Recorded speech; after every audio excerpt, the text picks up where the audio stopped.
It was Christmas Eve, 2011, in a quiet neighborhood in Covina, California. Sylvia Ortega and her family were hosting a cheerful Christmas party, laughter echoing through the house. Around 11:30 p.m., the doorbell rang.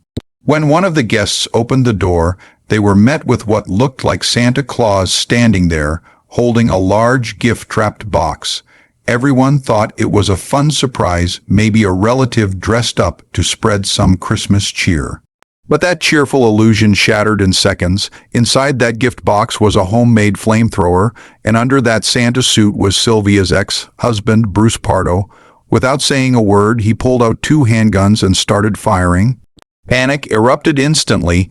People screamed, dove behind furniture, tried to protect their children, but Bruce moved through the house coldly, methodically. Within moments, the room that had been full of holiday joy turned into a scene of absolute horror. He sprayed the room with flames, setting the Christmas tree, walls, and people on fire. The smoke filled the house so quickly that those who survived could barely find their way out. 9 people were killed that night, and Bruce fled the scene. Hours later, police found him dead from a self-inflicted gunshot wound. What made it even darker was the fact that Bruce had planned everything. He'd been bitter about his divorce, angry over the settlement, and obsessed with revenge. He'd even bought plane tickets and supplies to escape to Canada, but his burns from the fire stopped him. The house, which had been filled with love and celebration moments earlier, was reduced to ashes. It's terrifying to think that behind the face of Santa, the symbol of joy, was a monster who brought unimaginable horror on a night meant for peace. The second story happened in a small town in Nova Scotia, Canada, in 1986. It was Christmas Eve, and the Parsons family was getting ready for bed after a long night of celebration. The tree lights flickered softly, and the snow outside painted the world in calm white silence. The youngest son, Brian, was only 10, and he remembered hearing something strange coming from the roof. He thought maybe it was rain. Heard the sound of soft thuds above the ceiling, followed by faint scratching noises.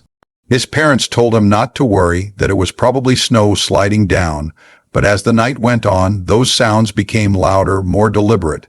Brian couldn't sleep. He sat up in bed, staring at the ceiling, when suddenly he heard what sounded like heavy boots stepping in the attic. The floorboards creaked, slowly, one step at a time. He froze, listening, his small heart pounding. He tried to wake his sister, but she was fast asleep. Then the noise stopped. For a few seconds there was silence. And then something or someone started coming down the attic ladder. Brian saw the faint outline of a tall figure moving in the dark hallway, the faint jingling of metal following every step.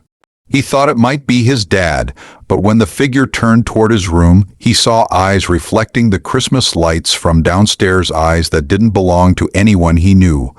Brian hid under his blanket, trembling, too scared to scream. He could hear the sound of breathing near the door, heavy and slow. Then, as suddenly as it had appeared, the breathing stopped. The next morning, the family woke up to find the back door open and footprints leading out into the snow. When the police were called, they discovered that several homes in the area had been broken into during the night. In one house, an elderly couple had been found dead, their fireplace had been tampered with, and strange claw-like marks were found near the chimney. To this day, no one knows who or what was walking on the Parsons' roof that night. Brian, now an adult, still says he remembers those eyes glowing faintly in the dark hallway. Every Christmas, he says he leaves the lights on and makes sure the attic ladder is locked. The third story takes us to a remote town in Alaska in 2002.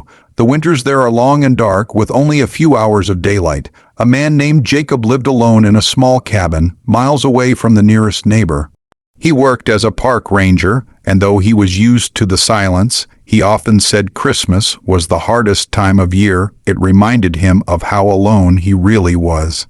On Christmas Eve, Jacob decided to make himself a simple dinner, light a few candles, and listen to some old Christmas music on his radio.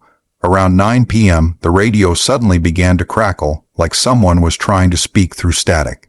He thought maybe it was just bad reception from the storm outside, but then, through the crackle, he heard a voice whispering his name. Jacob froze. He turned the radio off immediately, trying to shake it off as imagination. But a few minutes later, there was a knock at the door. It was strange no one ever came to his cabin, especially not during a snowstorm. He hesitated, then slowly opened the door. No one was there.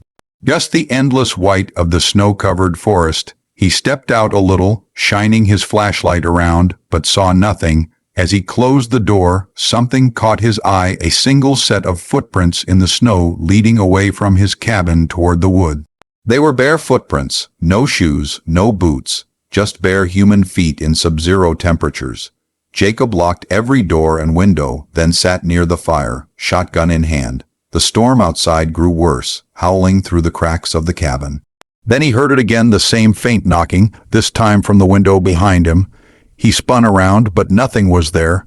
The knocking continued, moving from one side of the cabin to another, almost as if something was circling him. Jacob stayed awake the entire night, staring into the fire, too afraid to move. By morning, the knocking had stopped. When he went outside, he saw the same barefoot tracks circling his entire cabin, but this time, there was one more set of footprints, smaller, like a child's, next to them. When he reported it to the local authorities, they told him there had been legends in that area, stories of the Christmas wanderer, a spirit said to roam the forests during the darkest winter nights, looking for warmth. Those who opened their doors, the legend said, were never seen again. Jacob never celebrated Christmas after that night. He moved away a few months later, leaving his cabin and everything in it behind. When another ranger was assigned to the same cabin the following winter, he found something strange. Near the back door, half buried in the snow, were two sets of frozen footprints, one large, one small, ending abruptly, as if whoever left them had simply vanished into the air. What's terrifying about these stories isn't just the horror itself, but the timing. Christmas is supposed to be a time when we let our guard down, when we trust the warmth of family and tradition. But darkness doesn't take holidays off. Whether it's the rage of a man hiding behind a Santa mask, a creature watching from your attic, or something cold and ancient wandering through the snow, the line between comfort and terror can vanish in a heartbeat. Even though we wrap our homes in lights and fill them with laughter, there's always that part of the night, the quiet hour when the world goes still, where shadows seem to grow longer and sounds feel closer than they should. Maybe that's why these stories stay with us, because they remind us that evil doesn't need a season. It can wear the face of Santa, walk barefoot through the snow, or whisper through the static of a lonely radio. And maybe, just maybe, it's closer than we think. So this Christmas, when the wind howls outside and you hear a knock at the door, take a moment before you answer. Make sure it's someone you're expecting. Because as these stories show, not everything that comes in the night is looking to wish you a Merry Christmas. Some things are looking for something else entirely: warmth, a way in, or perhaps you. If you enjoyed these chilling tales and want more true horror stories like this, don't forget to subscribe and turn on notifications so you never miss a night of terror. Stay safe, keep your doors locked, and remember, sometimes the scariest stories are the ones that start with joy. Thanks for watching, and until next time, sleep with one eye open this Christmas.